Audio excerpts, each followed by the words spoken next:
జై శ్రీరామకృష్ణ. స్వామి రంగనాథానంద జీవిత చరిత్ర. 1939లో ఆయన రంగూన్లో వరద నివారిత కార్యక్రమాలను సంఘటితం పరిచారు. 200 పడకల గల వైద్యశాల కూడా ప్రారంభించబడింది. ఈ వైద్యశాల ఎంతో ప్రాచుర్యం పొందింది. దానిని గురించి ఆయన మాటల్లో, చికిత్స నిమిత్తము మా వైద్యశాలకు మంత్రులు వచ్చేవారు. వారు ప్రభుత్వ వైద్యశాలకు వెళ్ళేవారు కారు. మహాత్మాగాంధీ, పండిత్ నెహ్రూ ఆయన రంగూన్లో కలుసుకున్నారు. సందర్శకులు పుస్తకంలో గాంధీజీ ఇలా వ్రాశారు: పనిలో కుశలత, సేవల విజయవంతమైన సంయోగాన్ని ఇక్కడ నేను చూశాను. గాంధీజీని ఇంతకు మునిపే మహారాజ్ మైసూర్, బెంగళూరులో కలుసుకొని ఉన్నారు.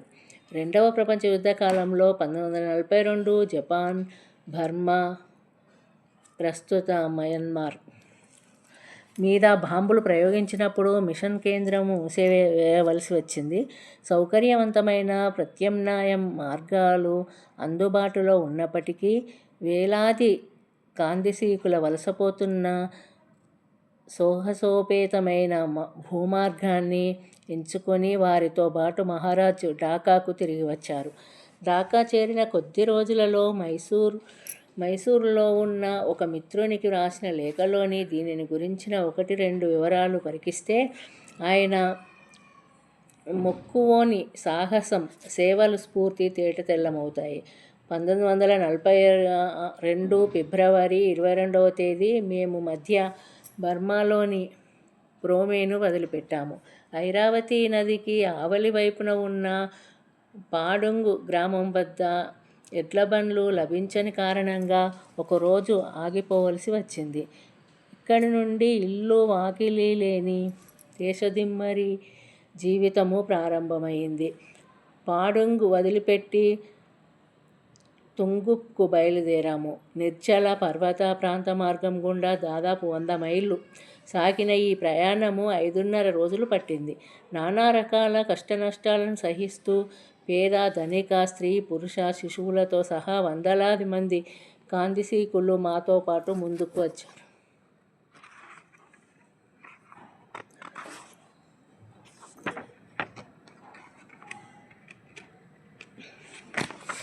ముందుకు కదలసాగారు. కాలిబాట వెంబడి ఎక్కడ చూసినా మృతదేహాలు, మరణిస్తున్నవారు. మేము గమనించిన మృతదేహాల సంఖ్య నమోదు చేసుకున్నాము. కృళ్ళిపోయిన దేహాల నుండి వెలువడే దుర్గంధము వాతావరణాన్ని ఆవరించింది. ఒక బృందంలో ఒక స్త్రీకో లేదా పురుషునికో కలరా సోకి వారు నేలకూలిపోతున్నారు. అది హృదయ విదారక దృశ్యము. ఆ బాట మీదుగా పయనించిన ప్రతి ఒక్కరిలోనూ ఈ విషాద దృశ్యాల జ్ఞాపకాలు తప్పక చెరిగిపోని ముద్ర వేసి ఉంటాయి.